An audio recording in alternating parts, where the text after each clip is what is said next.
आखिरकार में अभी देवताओं के बारे में धोर से बताया।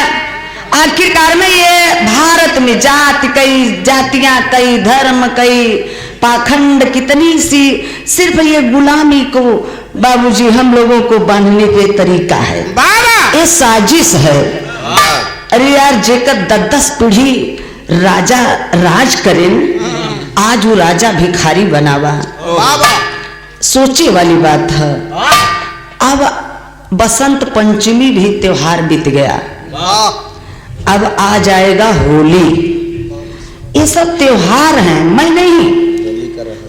बाबा साहब कहते हैं भारतीय त्योहारों का रहस्य। त्योहार सोझे कहत बा के तोर हार, त्यों माने तुम्हारी, हार माने पराजय। अय भारतवासियों, मूल निवासियों, जब जब तुम्हारा हार हुआ है, जिस जिस दिन राजपाट शासन सत्ता बेईमान कब्जा कर लिए हैं, उस दिन इन ब्राह्मणों द्वारा बनाया गया त्योहार है। असली त्योहार हम लोगों का आज है। जैसे हम लोग 26 जनवरी मना रहे हैं, बाबा साहब की जयंती मना रहे हैं, डॉक्टर लोहिया जी की जयंती मना रहे हैं, कांशीराम जी की जयंती मना रहे हैं। सबसे बड़ा त्योहार यही हम लोगों का है। तो गौर करेंगे। अब चलते हैं थोड़ा सा हम आप लोगों के एकदम नया नया जो चर्चा यावत बा होली के बारे में। होलिका आखिर कौन है, क्यों हम लोग मनाते हैं, हम लोगों के सोचने की बात है। एवं विरह का शीर्षक है विष्णु द्वारा होलिका का बलात्कार। 4 लाइन कवि जी भूमिका का भाव लिखे हैं मास्टर। कैसे? इलाहाबादी स्वर में।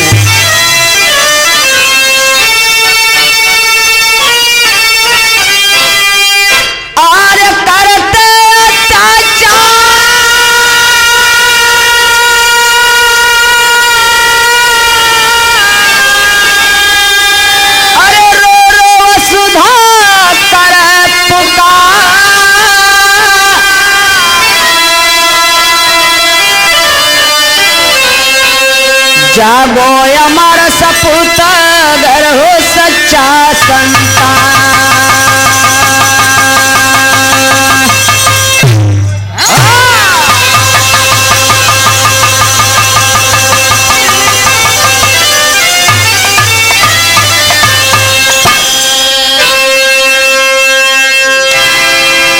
ए बाबू गौर करेंगे बिरहा के यहाँ से शुरुआत है। बिरहा की शुरुआत में एक लाइन गजल का भाव। किसी प्रेमी ने अपने प्रेमिका से कहा है, क्या कहा है मास्टर?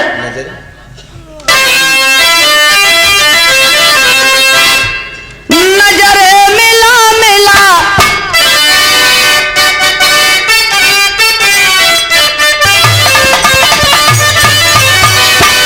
नजरे मिला मिला के मुस्कुराइएगा।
कवि जी बिरहा में भाव लिखे हैं।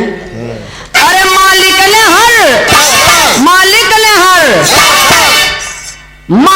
हर इंसान को इंसान बनाया।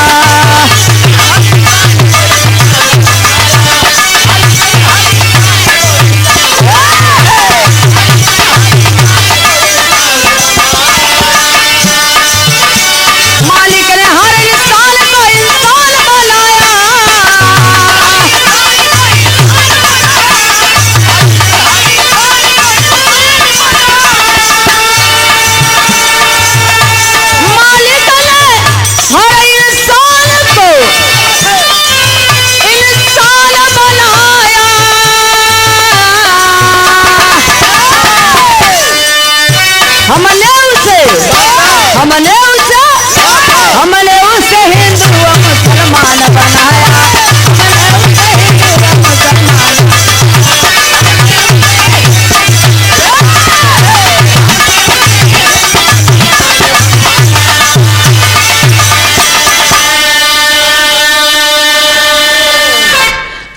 वो मालिक ने सिर्फ क्या बनाया?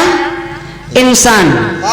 और जब धरती पर आ गया तो हमने इंसान ही ने, बेईमानों ने, मनवादियों ने हिंदू और मुसलमान बनाया।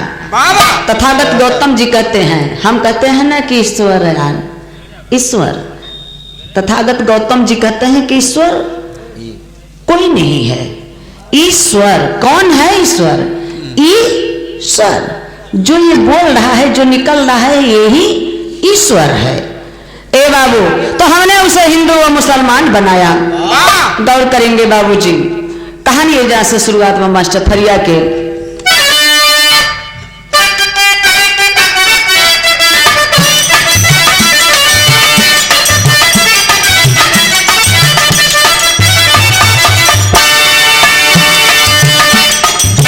सुनिए गौर से हरदोई की कहानी है, निषाद वंश कीजिए अपनी राजधानी है। लखनऊ के पास हरदोई का नाम रहा,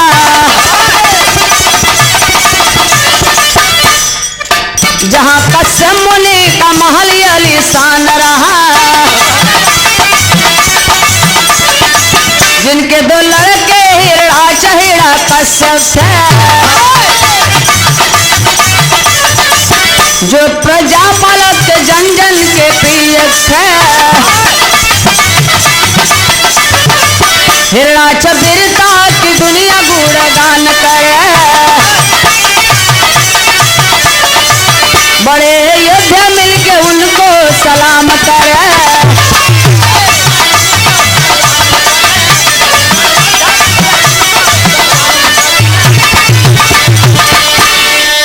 ए बाबू, कुल का गुरु जेके महामंत्री कहें, जब देवतन के पास लड़ाई लड़ते लड़ते कोई अस्त्र कोई शस्त्र न बचे, तब सब लोग मिल करके राय बात सिर्फ वही विष्णु से करते थे। वही दाव, वही सब कुछ बताता था। आखिरकार में हम जानते हैं लखनऊ के पास हरदोई जिला है। पुराना नाम है हरिद्रोही। हरि माने विष्णु, द्रोही माने विद्रोह करने वाला। हरदोई के मालिक राजा कश्यप मुनि और उनके रानी का नाम दिति, और राजा रानी के बीच में दो लड़का रहे। बड़े लड़का का नाम हिरणाक्ष, छोटे लड़का का नाम हिरण्यकश्यप, और एक बिटिया रही जो बिटिया का नाम बा होलिका। धीरे धीरे धीरे धीरे समय बीतत गए। 578 किला जो प्रमाण है, खंडहर पड़ा है, हम लोगों के राजाओं का वो निशानी है। इतने ना धीरे धीरे समय बीतता गया। आखिरकार में इतना ही नहीं, एक दिन हरदोई पर ओ राजपाट शासन सत्ता लेने के लिए ए आक्रमणकारी, ए बेईमान, जब जिनको हम देवता इंद्र कहते हैं कि इंद्र भगवान पानी बरसाए, इंद्र भगवान जब चाहिए तब ही पानी बरसे। अरे यार वैज्ञानिक खोज बा बताओ, उनकरे कहे से पानी बरसे, छिनरा कहे से के बोनी न गिरे। तो ये इंद्र ने हरदोई पर आक्रमण कर दिया। और बीच में धीरे धीरे धीरे धीरे समय बीतत गए। संजोग देखा राजा और रानी ये दुनिया संसार छोड़ के चले गए। जब छोड़ के चला गए तब बड़का लड़का राजा हिरणाक्ष भाई अपन लगन राजा बनकर राज चलावे लगलन। तो उनके मारे वादे सब कुछ लेने के लिए इंद्र ने लड़ाई लड़ते हैं। और ये इंद्र बेईमान राजा हिरणाक्ष से लड़ाई लड़ रहा है हरदोई में। कैसे लड़ाई लड़ रहा है भैया? एक लाइन गीत बा मास्टर, कैसे?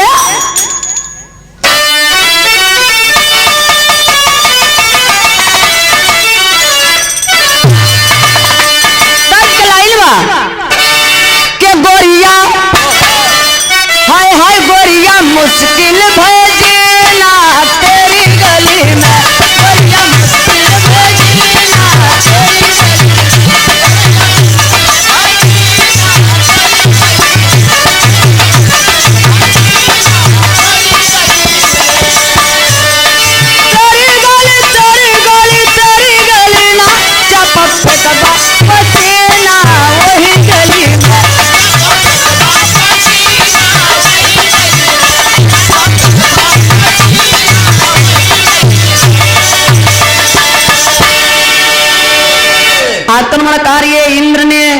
लड़ाई लड़ रहा है राजा हिरणाक्ष से, बाहर है राजा के वंशज के दोनों गरजाए बघाला जंग पीछे, दोनों गरजाए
हिरणाक्ष से कि जब हार गया इंद्र, इतना ही नहीं, इंद्र का सारी सेना खत्म, इंद्र का सारी सेना खत्म।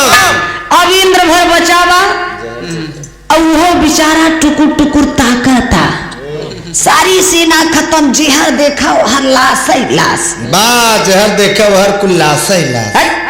हम यहाँ बात करते हम यहाँ बात करते लाश ही लाश, खून ही खून दिखात बा, इंद्र टुकुर टुकुर ताकत बा, सोचता है अब का करी, अब तो भाई हमार बेइज्जती। तब इंद्र ने दौड़ करके जाता है विष्णु के पास, दुहाई सरकार की, अरे सब सेना हमार खत्म, सारी सेना मारी गई हुजूर। अरे वो राजा हिरणाक्ष, अरे बाप रे बाप, इतना ये बलिष्ठवा, यही से कहती न भैया कि शक्तिशाली लड़ाकू रहे ना, अरे यार सुअरा खाई वाले तो शक्तिशाली ना रही है, ताकत बताई ना, एक सेकंड में 20 कुश्ती मारी आई जाए तो, अरे बाप रे बाप, इतने ना। तब विष्णु सोच रहा है कि अब क्या करे, कौन दाव बताई, तो एक दाव बताया कि सुनो, और राजा हिरणाक्ष ऐसे नहीं मरेगा, सामने से नहीं मरेगा, उसको आड़े से मारना होगा, तभी वो मर पाएगा। ए बाबू, तब देखा इधर विष्णु ने किया है क्या कि सोरा का मुखौटा लगा करके धोखे से हमारे राजा हिरणाक्ष को मारा, और इतिहास में हमारे तोहरे का लिखा बा, पर्दा डाल दिया गवाबा कि राजा हिरणाक्ष से इंद्र से जब लड़ाई हुई तो राजा हिरणाक्ष पृथ्वी चोराई के लेकर भाग गए, कहाँ ले गए, और ले गए चोराई के, कहाँ लुकवाई देहन, टट्टी में लुकवाई देहन। आप ही लोग सोचे पृथ्वी चोराई वाली चीज है, कहो इतना टट्टी, कुल देवी देवता 33 करोड़ वही जात रहे, का हो तो भाई पृथ्वी लोकाऊ गौ में टट्टी में चढ़वाई दे, और बाबूजी सूरा का मुखौटा लगा करके विष्णु का करे कि सूरवा के जौन डोड़वा होता जाए का टट्टिया में से ऐसे ऐसे मोहवा से विष्णु पृथ्वी निकालत बा टट्टिया में से। अरे बाप रे बाप, उन्हें वही लायक रहबई करें। ए भैया, पृथ्वी चौराने वाली चीज नहीं है, वो पृथ्वी नहीं चौराए, और जब अब हार गया तो राजा को सोरा का मुखौटा लगा करके धोखे से राजा हिरणाक्ष को जान से मार दिया।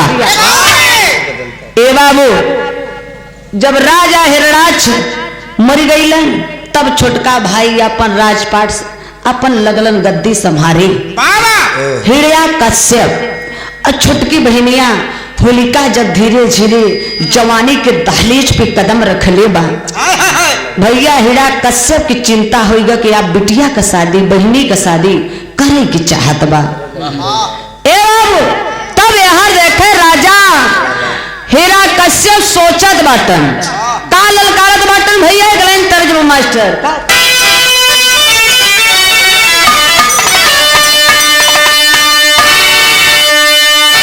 तरज की लाइन बा, अरे झुलनियों क्यों गुजरा, अरे झुलनियों क्यों गुजरा, भाई टूटल राजा जमनिया से गड़िया छूटल राजा, जमनिया से गड़िया छूटल।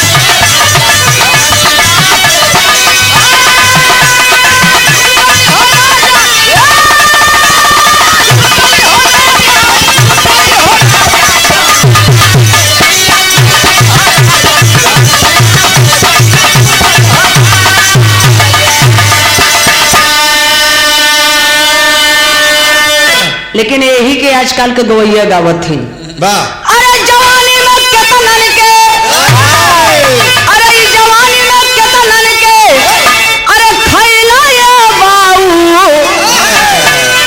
जवानी में केतनन के खैला ये बाऊ, बुढ़ौती में काऊ धैला ये बाऊ।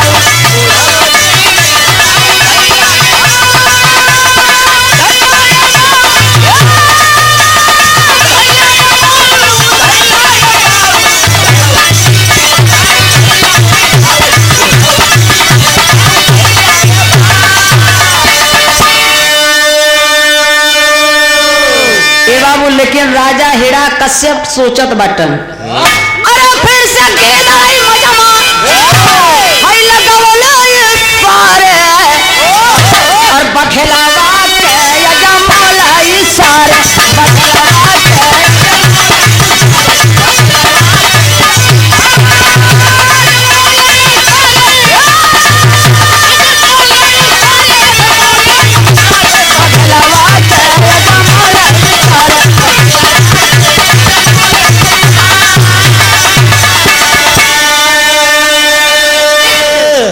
होलिका बहनी आई कैली खबरिया, लड़ी हो बिरन भैया डट के सफरिया, लड़ी हो बिरन भैया डट के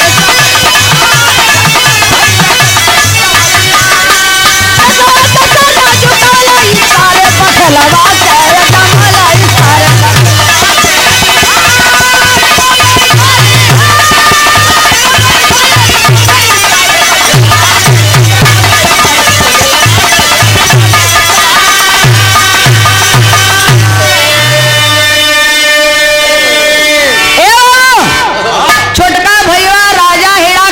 सोचे लगलन के ई सारन का देखा, हाँ ई सारन के देखा, ई सारे फिर मजमा लगाई लेलन बा, लागत अब बहन भी यही अपन ई सारे फिर जही विदेश। अरे बाप रे बाप, ललकार न लगा भैया हिरण्या कश्यप, अरे बाप रे बाप, यही बीच में देखा संजोग से बड़ी खुशी भइल।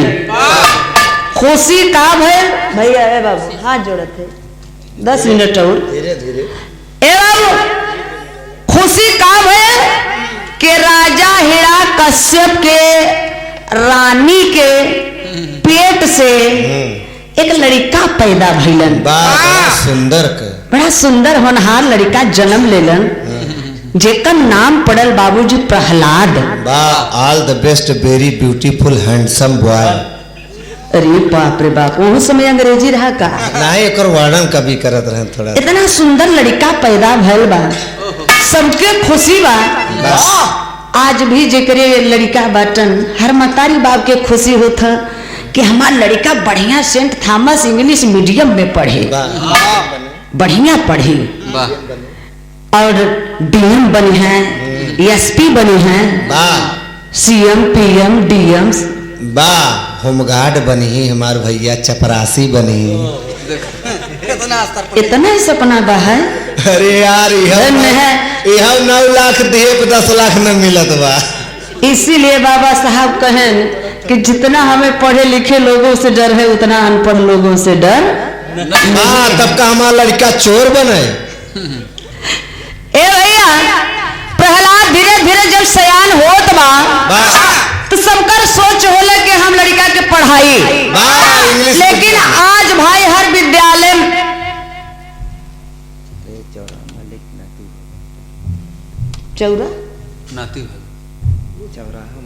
चौराहा मालिक है तो नाती बाबा तो फिर काम थोड़ो होए बा कुछ नहीं ने छावल यही तब अब हिजड़ा आयतन तो कुल निकलवा लेतन कतन दा तब निकाल, नहीं तो अपना मीना बाजार दिखाऊं, अपना उठाऊं। ए भैया तो तने ना चलो हो जाई वो बा। हाँ, बुलाए रहा लड़का जे नाती के जो नात भबा ओकरे दादा के, नन्ना के, मौसी के, मौसा के, दाई के नेक ने उछावा साड़ी ब्लाउज चाउर सीधा जौन हमार बा लेके भेजा। हम गावत थे, हम गाँव है आए हैं। अरे वाह, ए भैया देखा खुशी बा आज तक हर गांव में प्राइमरी कुछ न कुछ विद्यालय बा, लेकिन उस समय जब प्रहलाद पैदा हुआ तो उसमें विद्यालय नहीं था, आश्रम हुआ करता था, गुरुकुल आश्रम हुआ करता था। और आश्रम का मालिक कौन होता था उस समय? ब्राह्मण। उस समय ब्राह्मण मालिक हुआ करते थे। आज भी ना दादाहरण के जमाने में अगर जो लड़का पढ़े जाए, पंडित जी अगर खिसियाए के एक डंडा मार दे तो दोबारा वो स्कूल पढ़े ही बिना मरता रहन की बढ़िया से मार दे जइया डराय जाए सार ने पढ़ ले तो काल जौन भाई हमार हक हिस्सा अधिकार अपन मांगे। हाँ देखा, ये बेचारा जैसे रगड़ता ढोल है। जे बाबा साहब का बात माने से टाई लगाई के पेन लगाई के वो कलम चलावत बा, और जे नहीं बात माने से घिसटता ही रहेगा बाबा है। चौराहे बैठ के नहीं तो ए भैया, अब उस समय राजा हिरण्यकश्यप ले गईलन अपने बेटवा प्रहलाद का नाम लिखाई दे हैं। प्रमाण है कि हरदोई से 18 किलोमीटर दूरी पर दक्षिण उस जगह का नाम है दांडी। उस दांडी में जहां के आश्रम था, जो कि उस आश्रम का मालिक विष्णु और विष्णु के मित्र मंडली उसमें रहते थे। और उनमें पढ़ाई का होए, अयासी होए, दारू उतरे, पिए खाए, मस्त रहे। मस्त रहो, मस्ती में आग लगे बस्ती में। कच्चा ही माटी बा तो के घड़ा चाहे जैसी जवन कुछ सुराही गगरी बड़ छोट कुछ भी बना ले बा। जब वो घड़ा अगर मट्टी पक जाए तो के कुछ कहीं न पौबा। छोटा बा प्रहलाद ओकरे काने में ठूस ठूस के भरत बाटन ये विष्णु विष्णु के मित्र मंडली। क्या प्रहलाद, तेरा बाप राजा हिरण्यकश्यप अगले जन्म के रंडी के भड़ुआ का औलाद है। राक्षस है तोर बाप, दैत है, असुर है, बनमानुष है, शैतान है। हम क्या है? देवता। तुम हमको भगवान मानो। मैंने पूरी सृष्टि बनाया है। I am Vishnu. पूजा करो बेटा, हमारी पूजा करो। अब वह बिचारा के वह गुण कुछ मिलत बा है। रात दिन जपत बा विष्णु भगवान, इंद्र भगवान, विष्णु भगवान, इंद्र भगवान, ब्रह्मा।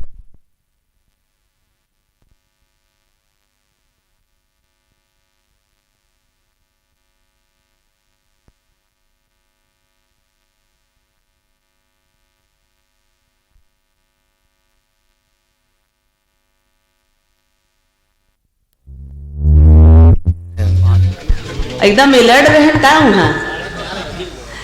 ए भैया तो देखा है वो रात दिन इंद्र भगवान, विष्णु भगवान, ब्रह्मा भगवान सब यही, लक्ष्मी गणेश ब्रह्मा विष्णु यही सब पूजा पाठ कर रहा है।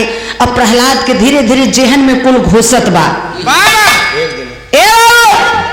एक दिन का समय है, मने मन सोचत बा के मन करता कि जाई घरे घूमे आई, माई बाबू से मिला आई।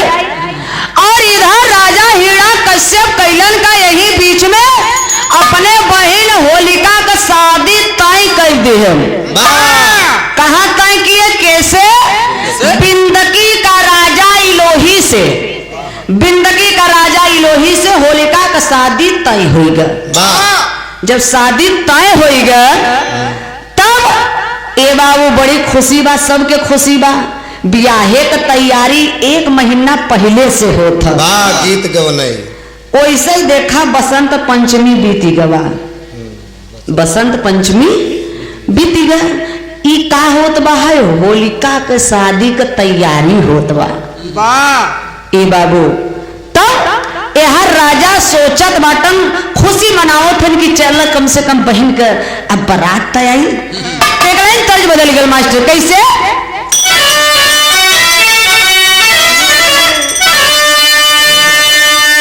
एक पर्दा बढ़ी के मास्टर, आई रे दादा बदल गई दुनिया, आई रे दादा बदल गई दुनिया।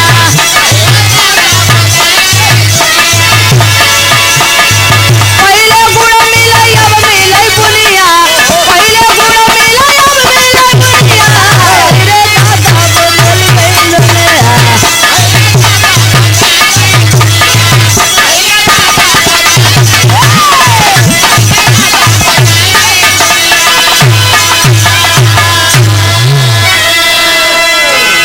भैया दुनिया कैसन बदल गई तनके सोचा। इतनी टाइम पुरनिया बुजुर्ग लोग लोटा में पानी ले ले मैदान करे जाए 1-2 किलोमीटर दूर जाए और भोजन कहाँ करे? छुपाई के घरे में, घरे के अंदर। अब कब होता? घरे के अंदर शौचालय बन गया बा और भोजन कहाँ होता? बाहर। बाहर। मुर्गा रोज खाता, संझा सवेरे 1 बारी नहा था खाए के बाद नहीं। लाश लेके चला जाबे, चाहे अपने बउआ के लेके चला जाबे गंगा जी, अब तो नहाबा जरूर, 2 बेरी नहाबा। ए भैया पहले जमाने में माई बहन हरे घरे वाले सब मिल कर खाना बनावे बराती बदे, और नाचे वाले कहाँ से आवे? बाहर से। बाहर से। अब तवन घरे का सब मिल कर नाचत है और बाहरी आवत है खाना बनावे बदे।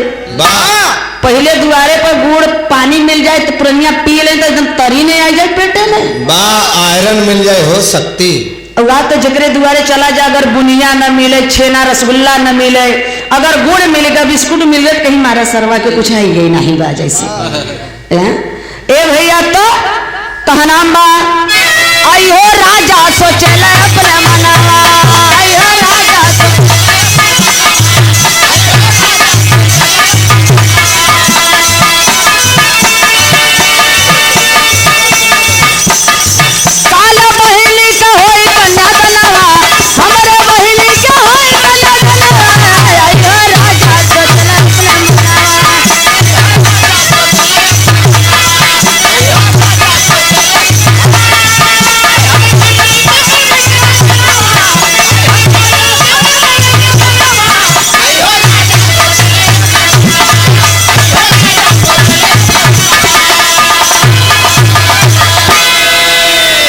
राजा खुशी मनाओ थे, सोचते ही बारन की जाई प्रहलाद के घरे ले आई।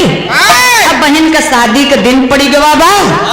तब तक यही बीच में बाबूजी सोचते सोचत राजा के, तब तक इधर प्रहलाद आश्रम से आई गवा घरे। घरे आए तो भाई लड़का का कुछ अलग तरीका देखा तबा।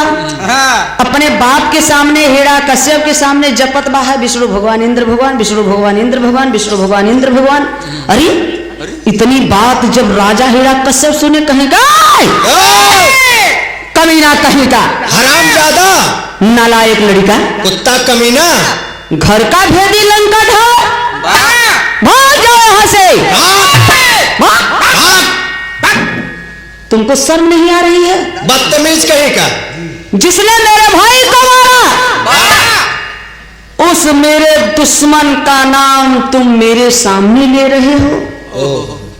प्रहलाद बोला कि नहीं पिताजी, वो दुश्मन नहीं है, वो देवता हैं, वो भगवान ईश्वर हैं। खींच के थप्पड़ मार दिया राजा हिरण्यकश्यप। प्रहलाद को जब मारे तो प्रहलाद रोने लगा। राजा हिरण्यकश्यप कहें कि भाग जाओ, आज के बाद इस घर के अंदर तुम्हारी कदम पड़ना नहीं चाहिए। प्रहलाद कहे ठीक बा बाबू, जात है तुम्हारे घरे अब कभी जिंदगी में ना आओ। चला गया वो आश्रम में। आश्रम में चला गया तो धीरे धीरे धीरे धीरे हर होलिका का शादी का दिन नहीं रात बा। अब जब सब खाए पी के राजा हिरण्यकश्यप सब खाए पी के घरे में अपने अपने रूम में सोई जाए, तो भाई देखा ये फुआ जवन होथिन बुआ अपने बेटवा से भी ज्यादा भाई के बेटा अपने भतीजा के मानत थी। ऐसा ममता होता भतीजा के बदे। अब होलिका सोचत बा कि बारात आए हमार विदाई हो जाए, लगता हमारे भतीजा प्रहलाद से भेंट ना हो। तब का करे होलिका, जब भैया हिरण्यकश्यप सो जाए राती का, तब बाबूजी थाली में खाना वाना लेके रुपया पैसा लेके प्रतिदिन जायु आश्रम में मिले बदे। प्रतिदिन आश्रम में होलिका जाती थी मिलने के लिए, चोरी से अपने भैया के चोरी से। अच्छा तक पता ना चले राजा के, चूंकि होलिका जाए रतिया में मिल के फिर चली आ वही घरे। अब धीरे धीरे दिन में आई गई बा, जैसे कि काल बारात आई, बारात काल आए हमार विदाई हो जाए, चला जब ससुरे तो जाइए आखिरी बार कम से कम अपने भतीजा प्रहलाद से मिला आई। ये बाबू आप देखें वो फागुन पूर्णिमा की रात, फागुन पूर्णिमा की रात श्वेत वस्त्र पहनी थी होलिका, किसी अप्सरा से कम नहीं लग रही थी। आखिरी बार भतीजा से मिले जात बात, थाली में खाना सजा के ढेर सा रुपया पैसा देत बा, सोचत बा ले जाए दे दिया तो ससुरे चला जा। 12-1 बजे के रात में बाबूजी वो जब आश्रम में पहुंची है होलिका, तो बाबू देखें सब दारू पी पी के नशे में है। सब लोग तो विष्णु की मित्र मंडली तो हल्का नशे में है, लेकिन प्रहलाद इतना नशा में है, इतना उसको नशा में कर दिए बेईमान कि बाबूजी प्रहलाद का आंख ना खुलत बा। होलिका जगावत बा, ए प्रहलाद बाबू, ए भतीजा प्रहलाद उठो उठो, देखो बुआ आई है, आखिरी बार मिलने आई है बेटा, उठो। लेकिन नशे के मारे बुत है प्रहलाद का आंखी खुलत ना बा। ये बाबू इतने में विष्णु के मित्र मंडली मौका पा गए, मौका पाए। ये बाबू उसी आश्रम में 12-1 बजे की रात मिल करके इस कमीना मनवादियों ने देखा हमारी आपकी माता या हमारी आपकी बहन होलिका तो इज्जत लूटत बाटन बाबू। ये बाबू इज्जत लूटत बाटन, उसमें होलिका रोई रोई के कहती बा है, इज्जत का भूख मांगत बा बाबू अपने। कैसे?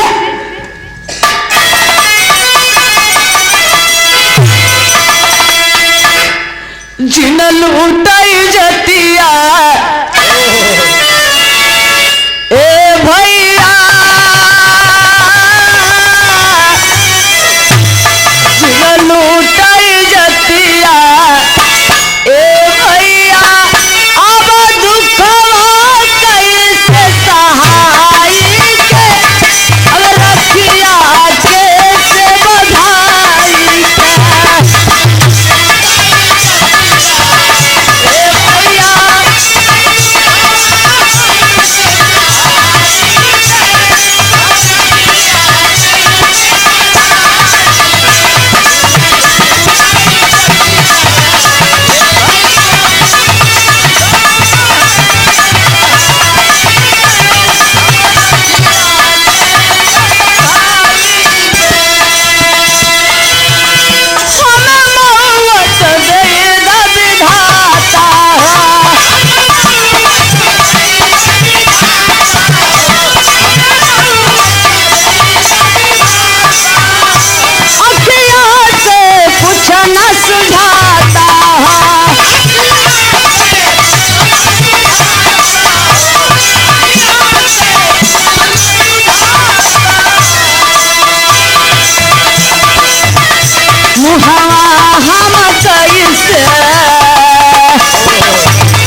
हमारी इज्जत मत लूटा। कल हमार बारात आए, हम किसी का होए वाली पत्नी है, छोड़ दो बाबू छोड़ दो, हमारी इज्जत की मत लूटा। लेकिन बाहर एक कमीना थोड़ा सा भी दया नहीं आए। ये बाबू विष्णु के मित्र मंडली मिल करके होलिका का इज्जत लूट लिए। जब इज्जत लूटे तो सोचत बाटन ये तो राजा की बहन है, राजा का आदेश ही सजा हुआ करता है। अगर राजा हिरण्यकश्यप को पता चल गया तो पता नहीं हम लोगों को क्या सजा देगा। ए बाबू तब रातों रात 12-1 बजे के रात में उस समय इज्जत लूट करके होलिका को जान से मारे। जान से मार करके वही बाबूजी फूकने की तैयारी करत बाटन।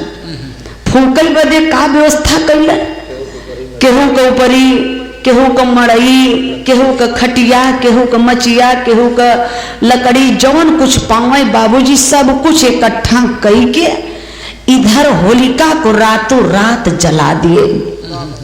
रातों रात जब जला दिए, सवेर हुआ है, राजा हेरत बाटन अपनी बहन होलिका के घरे में है ये ना बाटी। ये बाबू रोवत बाटन इतने ना, तब तक धीरे धीरे धीरे धीरे सभी लोगों को पता चल गया कि राजा की बहन, राजा हिरण्यकश्यप की बहन होलिका के यार पता नहीं कौन जान से मार दी है। ये बाबू उस समय जब राजा सुनलन हन तब सोचत बाटन कि काल हमारे बहनी कब दुआरे बारात आई, हमार जीजा यही है बरतिया लेका हम कौन जवाब देबे। उसमें रोत बाटन राजा के हम कैसे मुहवा दिखाई, हम राजा खुद है कैसे मुंह दिखाई। रोई के कहत बाटन राजा हिरण्यकश्यप का पूरे भारत का झरझर बरसे नया नावा, पूरे भारत के झरझर बरसे नया नावा। होलिका के सुन के बालक सहारा,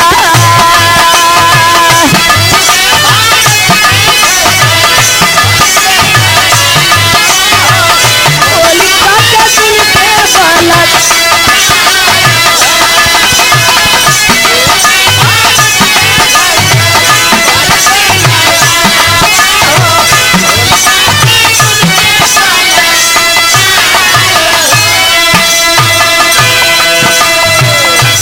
चिंता में डूबल बाबा गावा घर नागरिया, कैसे के मारी विष्णु पापी बादा करिया। माई बापाई रोवा रोवा वीराना हो, माई बापाई रोवा रोवे वीराना हो। होलिका का सुन के समाचार,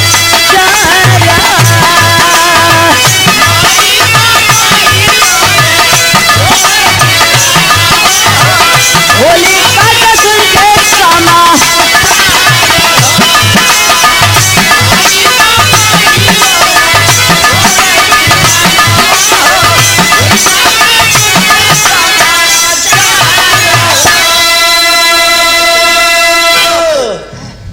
मुकुंद लाल बिंद ये देवली के धरती से 50 रुपए का पुरस्कार इस होलिका की शहादत में नमन करती हूँ। जय भीम नमो बुद्धाय। ये बाबू सब रोवत बर, राजो रोवत थे कि बरात आई काल कैसे वापस करब बरतिया, कहाँ हम मुंह दिखाई, कैसे हम रहा। रात दिन रोवत बाटन तब तक धीरे धीरे शाम के समय बाबूजी बारात दुआरे आई गई बा। बिंदगी से राजा इलोही दुल्हा बन के सज धज के आ गईलन। राजा रोवत बाटन छाती पीट पीट के, माई बहन हरे जुटी हैं।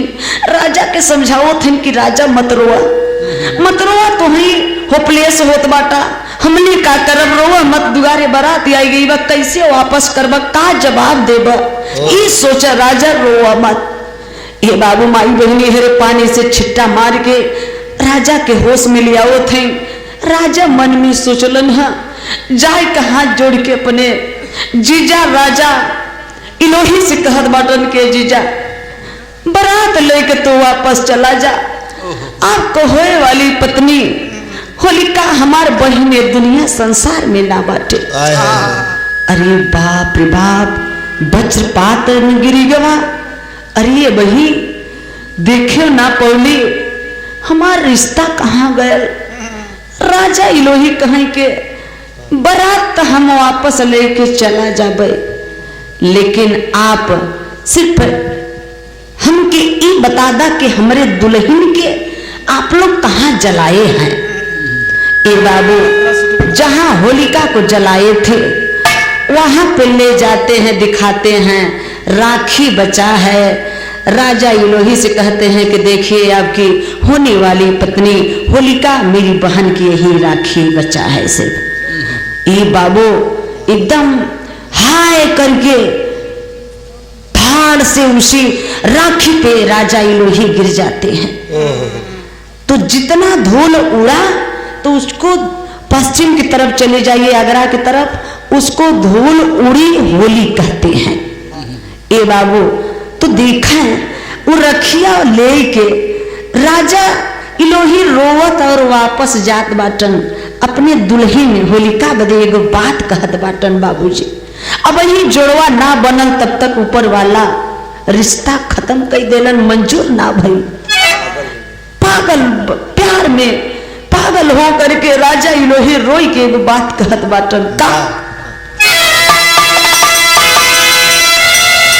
हमें बीच धारावाई में छोड़ गइलो राने।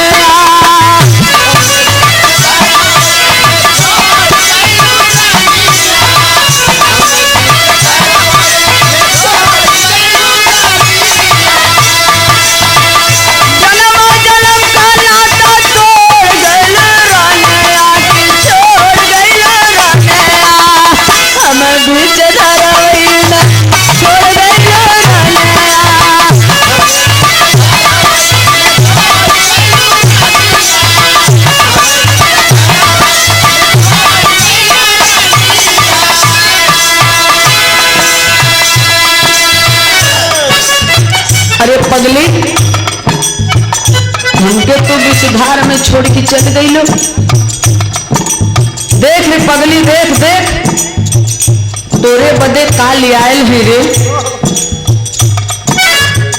तुह के लिए आयल बाटी लाली रंग चुनरिया।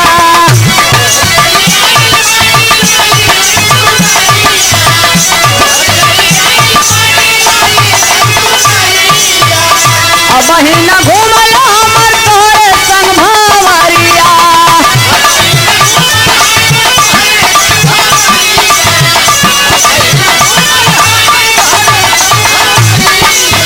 मोहम्मद से पूछऊ नहीं बोल गइल राने, आके बोल गइल राने। हम याद जलावई ना छोड़ गइल राने।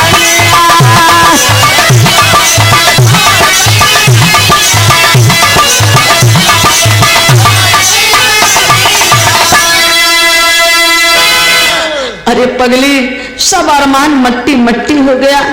तू पहले ही हमको छोड़ के चली गई। रोवत रोवत राजा इलोही हरदोई से अपन बारात लेके चले गए वापस बिंदकी। बिंदकी अपन बारात लेके जब वापस चले गए तब इधर राजा हिरण्यकश्यप ए बाबू अब करते हैं कहा कि होलिका के जितने बलात्कारी थे, होलिका का जितने इज्जत लूटे थे बाबूजी, राजा एवं गांव वालों को जुटा लिए, सभी गांव वालों को जुटा लिए और राजा खुद सजा नहीं दिए।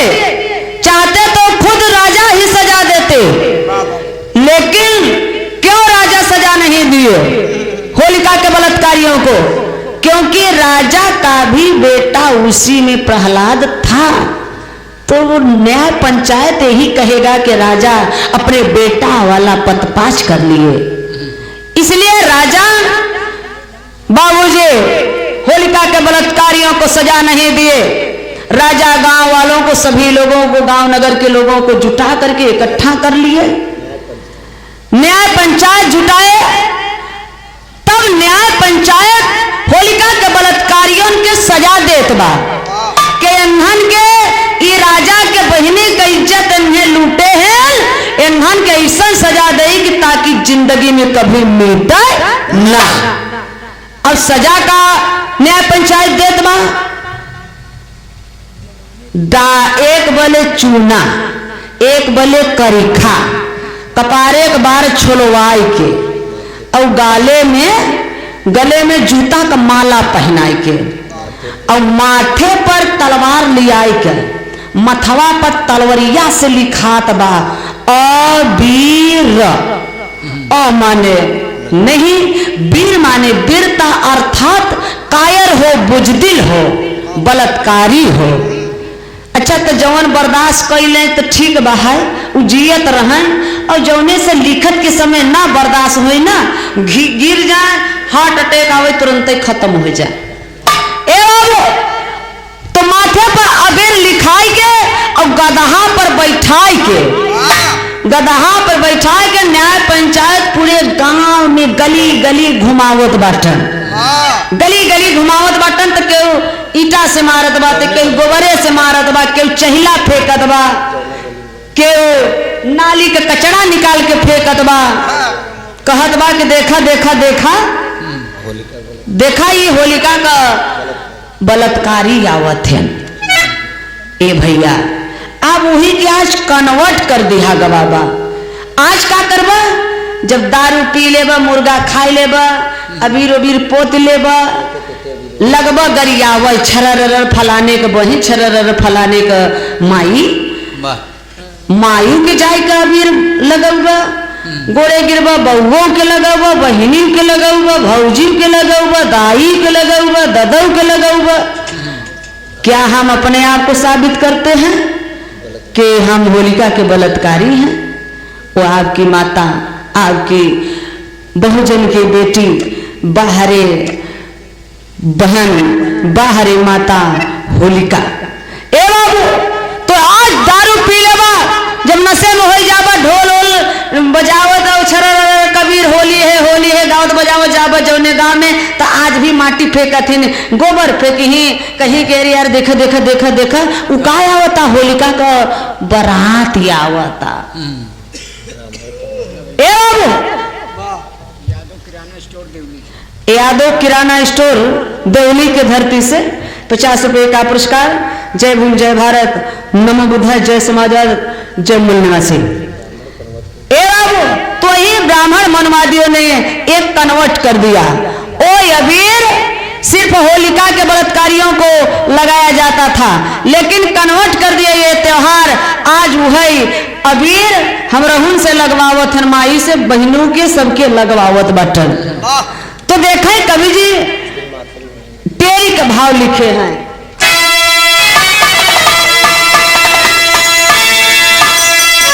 अरे मोरे राम, अरे भारत का सत्यानाशी होई गवा, अरे भारत का सत्यानाशी होई गवा, और खुशी हुए है जनता में उदासी उदासी उदासी।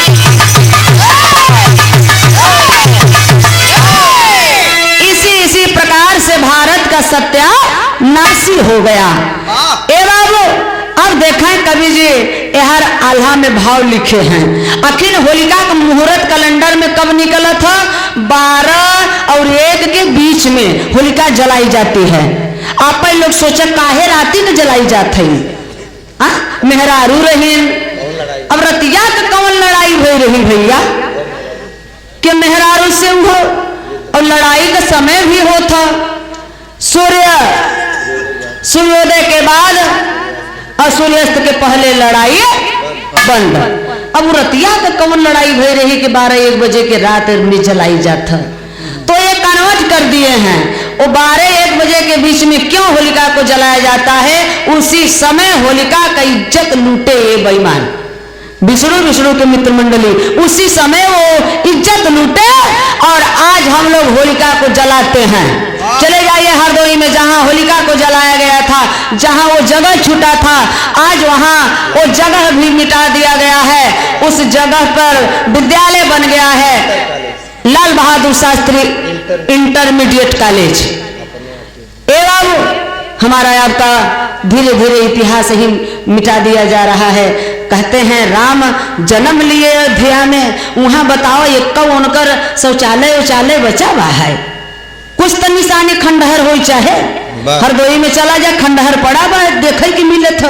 वहां के लोग में रह के अपन जीव के पार्जन करत बाटन, जियत बाटन। वाह, राम नहीं पुष्यमित्र शुंग को राम बनवा के पूजा करवा रहे हैं। एवं तो देखा आखिरकार में होलिका को जलाया जाता है। कब जलाया जाता है? फागुन पूर्णिमा के रात। होलिका प्रहलाद, बताओ बाबा कि होलिका प्रहलाद के लेकर आगे में बैठ गई, होलिका जल गई और प्रहलाद बच गया। हम नहीं कहते, आप लोग तनिक तर्क कर सोच कि यह विज्ञान कहत बा कि यह लोहा है, यह लोहा है, जलौबा एक साथ है तो दोनों जली एक साथ है, जलई के होए तो दोनों जले, ना जलई के होए तो एक न जले। ई आगे कहत बा, आगे के नियम है, ई विज्ञान कहता। लेकिन होलिका जल गई, प्रहलाद बच गया।